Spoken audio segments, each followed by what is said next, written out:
Witch's Tale.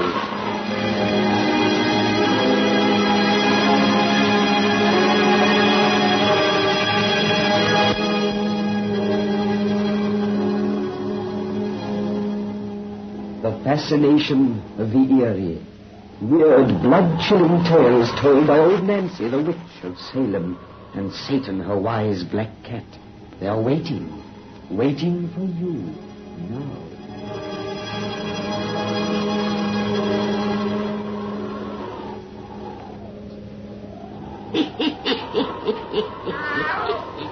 $107-year-old I be today. Yes, sir, 107-year-old. Well, Satan, we got a lot of yarn to spin these folks tonight. So if you'll give word to douse all lights, we'll get right smack down to business. That's right. Make it nice and dark and cheerful when you listens to our bedtime stories. Now, draw up to the fire and gaze into the embers. Gaze into 'em deep, and soon you'll see a ruined village behind the Western Front in war-torn France in 1918. And so begins our tale about the firing squad. The firing squad!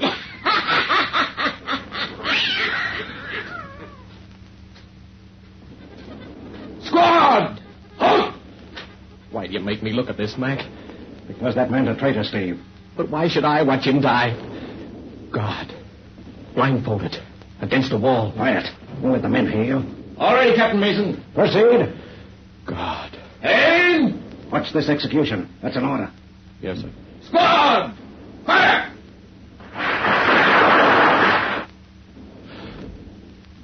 He's dead. They shot him.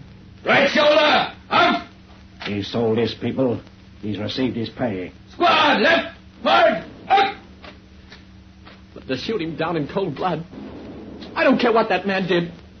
But I've seen butchery enough. I can't look at any more death. I can't look at any more death. Lieutenant Buckley, you forget yourself. Yeah. A good soldier must have no emotions. Merely a blind obedience. I hasten to apologize, Captain, before you prefer charges that may stand me before a firing squad.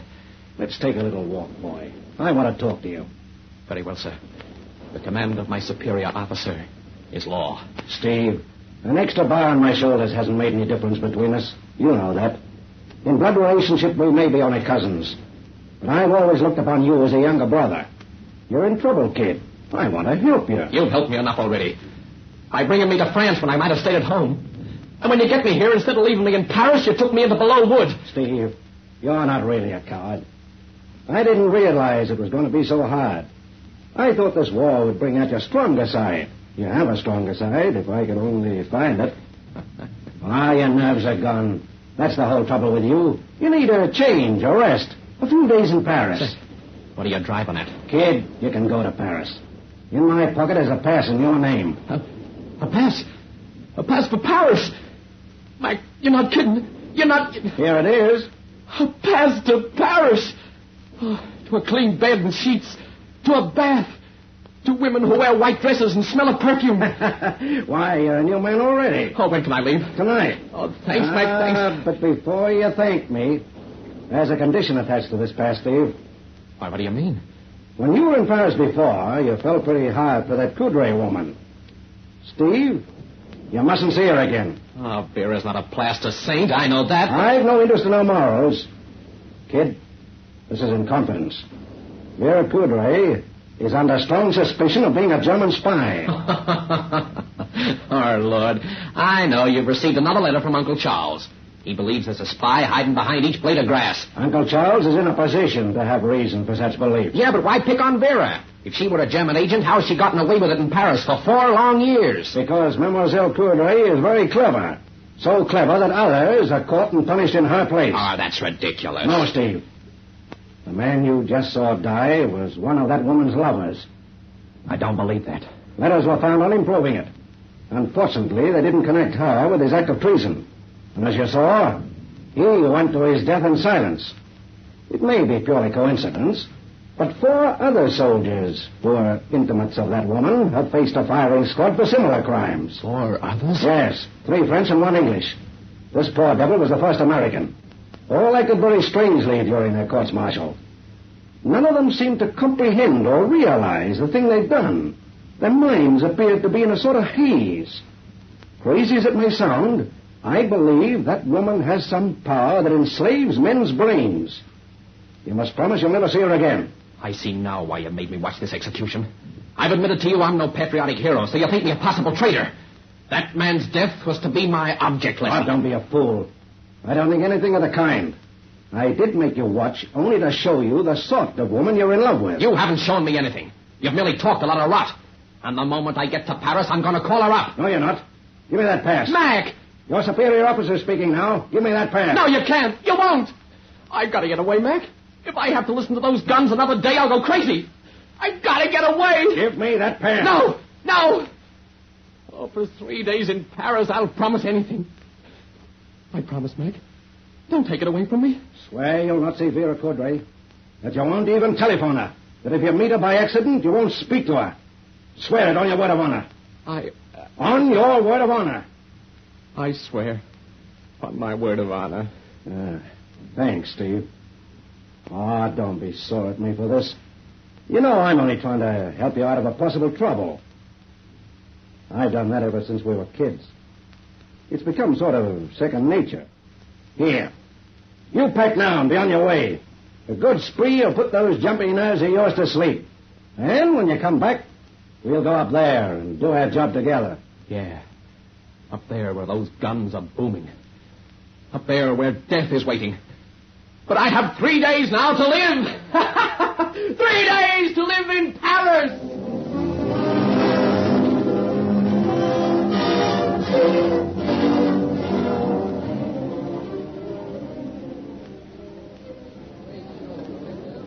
Three days to live. 3 days to live in Paris. Oh, what's the word of honor matter when you gotta go back and die? That's what I figured, Vera. So I telephoned you to meet me in this cafe. I do not understand, mon lieutenant. Why should you not have telephoned me? And why do you speak of words of honor? That's a joke. It's a personal, private joke. I'll teach old Mac to try and run my life. And if you only knew the silly reason he gave for wanting me to promise it. I do not comprehend your little joke, but I will laugh with you. I will pour another glass of wine. Then perhaps you will tell me all about it. Yeah, pour me another glass. Hey, Vera, you only had one drink all the time we've been here. Don't you like this wine? I prefer to remain quite sober, as I can enjoy your happiness the more. And you are so happy, mon cher, to be away from the awful front. I'm so happy I could sing. Say, let's both sing, Vera. Wait. Your glass is empty again. You will sing better when it is once more full. I do my best. Drink, mon cher.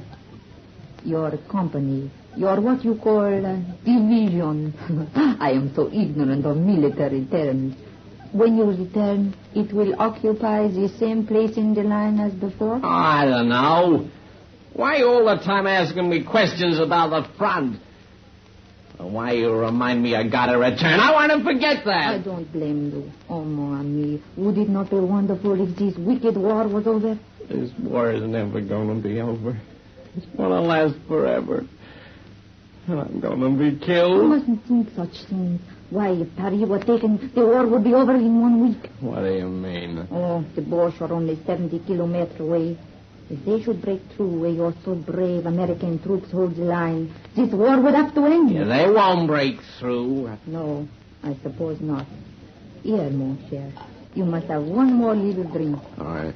Thanks, Vera. Your uncle, the Major General, what does he say about this dangerous situation? You have told me you write letters to your cousin and tells him things when he sees him. Your cousin tells you about these letters, right? Yeah, Mac tells me, look out for spies.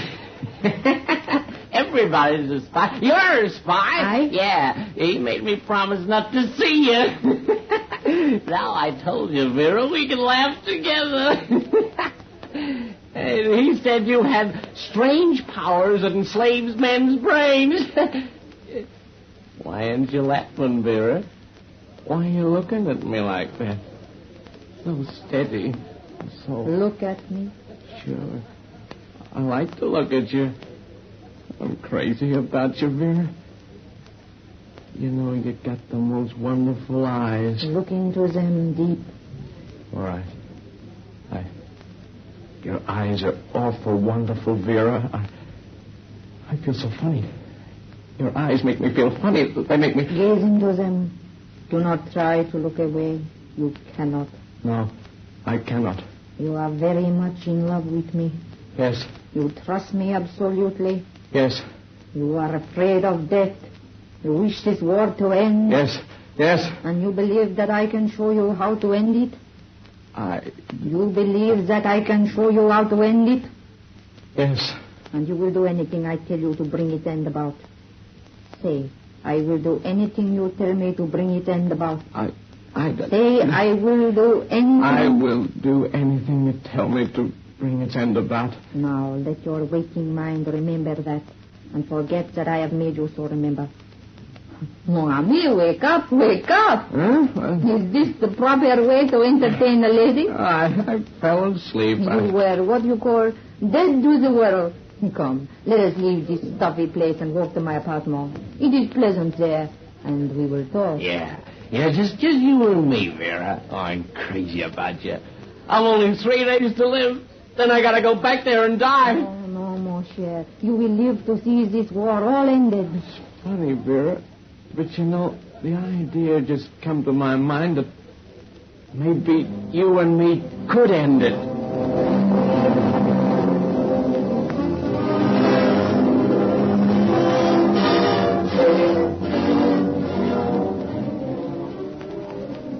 Lieutenant Steve will be here at any moment.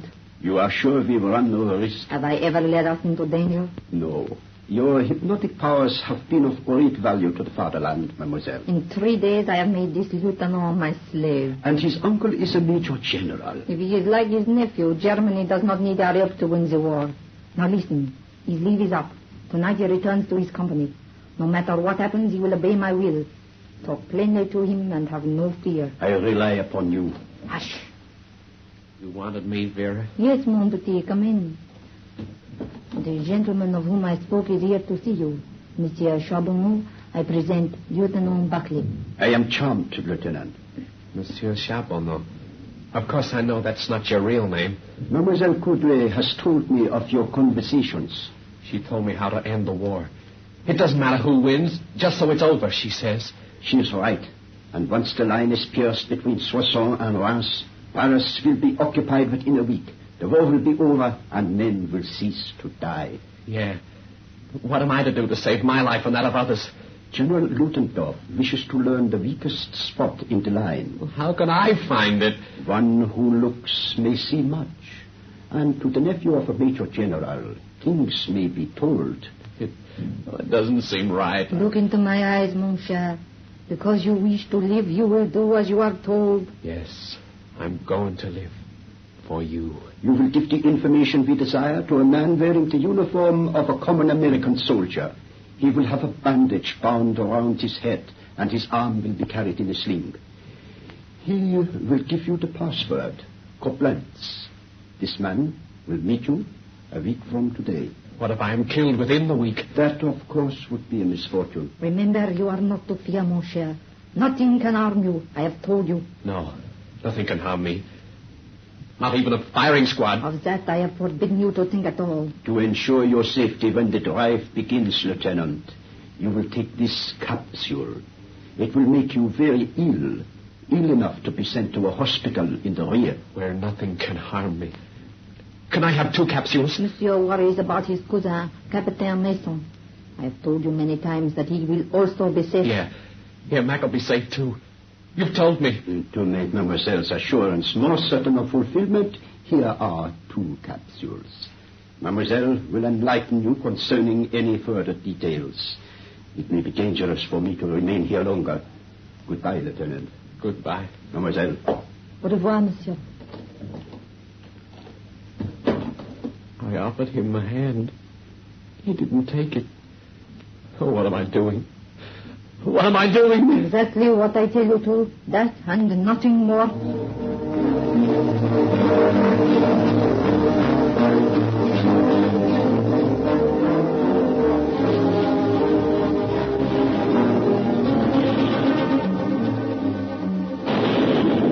Come there. Halt. Off you guys. All out. Everybody in, Steve? Yeah. All in. Don't mind, kid.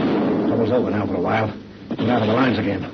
Tonight, for a change, we sleep in safety. Yeah. Safety. Easy, boy, easy. That one fell 300 yards away. But maybe not the next one. Maybe. No. No, nothing can harm me. Nothing can harm me. Here, don't let your nerves get you again. You've been a different man since you came back from Paris. Stay that way. Lord, what a Brannigan you must have had there, though. Why, you've been in a sort of daze ever since. I'm all right. And I've been different this time because I know nothing can harm me. Nor you either, Mac. And because I know the war is going to end. Sure. We'll be out of the trenches by Christmas. Huh. Some Christmas. Say, that one of our men coming down the road? There's a bandage around his head and an arm in a sling. Bandage on his head? Arm in a sling? Yeah. What's the matter? Nothing. Nothing. Here, grab yourself 40 winks, kid. I'll see you later. No. No, I've got to. Sergeant Potter. If Captain Mason comes back looking for me, I'll be up the road. Up there with that man whose head is bandaged. Yes, Lieutenant. The war will soon be over, Sergeant. The war will soon be over.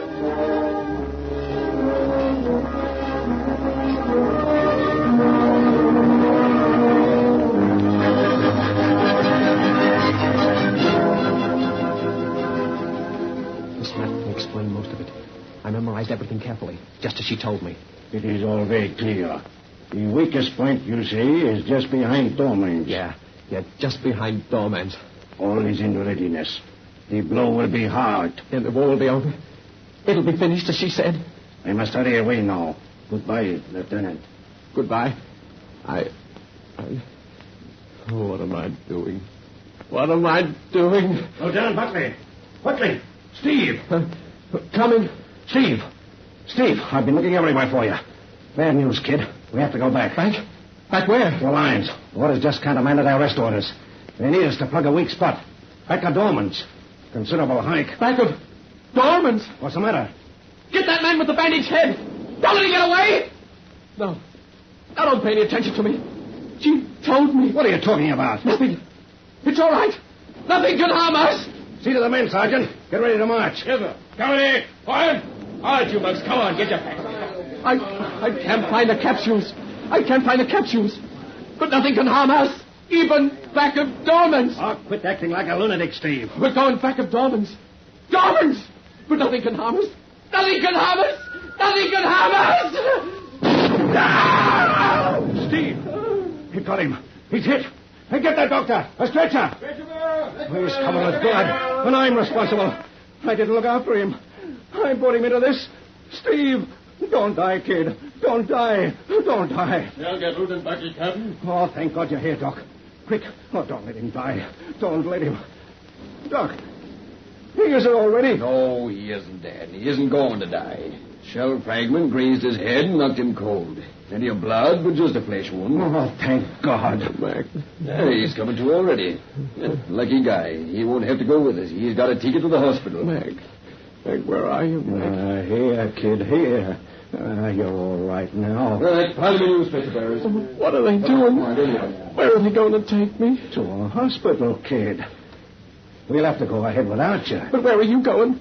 Why? Oh, you're going back of Dormans. And she lied when she said nothing could harm us. She lied. He's raving, Doc. Don't go back of Dormans, Mac. Don't go back of Dormans. Give him a shot, Doc, and quiet him down. No. I gotta leave you now, kid.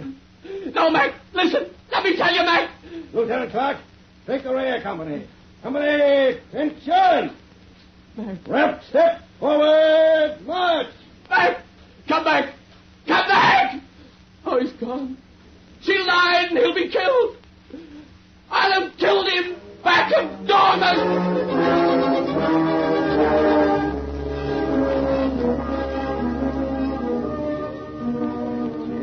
I didn't do us no favor when they brung that nutty lieutenant to this hospital. Two orderlies and a nurse was sitting on his chest when I ducked out for a smoke just now. DTs, if you ask me. Did you hear him carrying on? Claims his skipper standing by his bed with a big hole in his stomach, and that his outfit's been wiped out, all but 18 men. Yeah, I heard him. Cuckoo as a cloud. Yeah, just the same, I'd hate to be imagining things like he is. Geez, an ambulance is coming. Come on, Sam. Maybe the driver's found a bottle somewhere. Yeah. Come on, you guys. Go on. There's plenty there. What? Say, what's the matter? You got a car full there? Yeah, more coming. Big fighting back at Dorman's way. Come on. Say, help me get these poor guys out of here, will you? All right. Just pull on the bottom first. Go on. Here. Oh. Hey, wait a minute. Well, hey, Dumbbell, you ambulance guy. You're Don't you talking know to me? better than to be hauling stiffs? What, one of them fellas croak on me? Say, look at him. Oh, no wonder with a hole in his stomach like that. Sam, he's got bars on his shoulder. A captain he was. Yeah, well, he ain't no longer. See if he's got his dog tag and help me with these other guys. Sam, wait a minute. His tag reads Captain Macklin Mason. That's who that crazy Louis says is standing by his bed. Gee, how did he know this guy was hitting the stomach 20 kilometers away?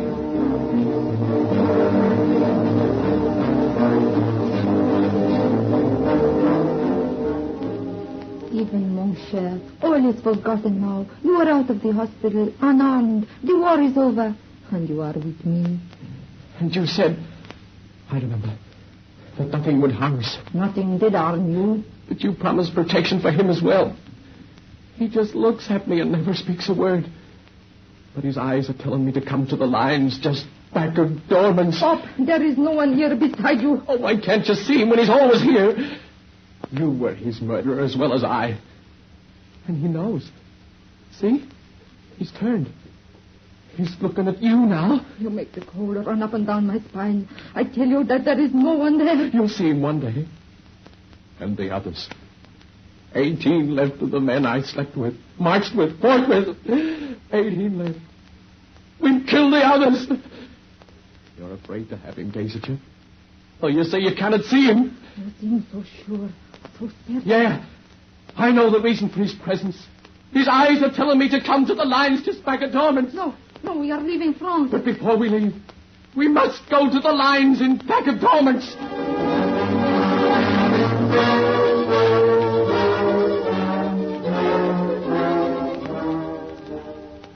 Oh, this terrible idea of yours that had brought us to these muddy fields tonight. Since you had to come, why could we not wait till morning? I've told you, dear. Mac wanted it this way. He's spoken to me twice since we started from Paris. Not angry, as though he hated me for what I've done. Just kind. Just as he used to be. It's strange you haven't heard him speak. I have not heard for the same reason I have never seen. There is no one, nothing, there beside you. There has never been. I came here only to humor you and to keep you from talking to people who might believe the crazy things you say. We're walking where they fought the night when the Boche broke through. At the place we told them was the weakest. We're walking over graves. The graves we made. Here they died, the men we killed. I cannot stand it. I will leave you. You can't leave. Nor can I. I knew we couldn't when I brought you here. What do you mean? That we have come to pay a debt. Where is that bugle? There are no soldiers here. Yes. Can't you see them? They're gathering all about us. I see nothing but shadows. Only shadows. Listen. The shadows are marching. Here comes our firing squad. Oh, you are not insane. I see them coming towards us, and I see your captain too. Let me get away. Oh, I cannot move. We've sold our people. Now we receive our pay. No. Already, Captain Mason. Proceed. Bob. Ready. No.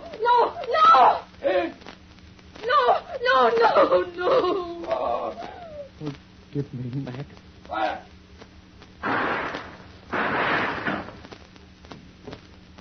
It's all right, kid.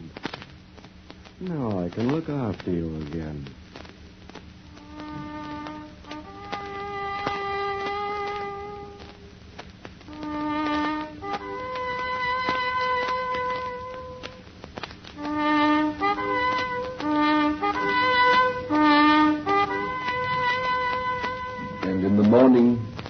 2 bodies were found lying on the deserted battlefield. 2 dead bodies of a woman and a man. On their chests were little blue marks, such as spent bullets might have made. Bullets that had come from too far away to have pierced.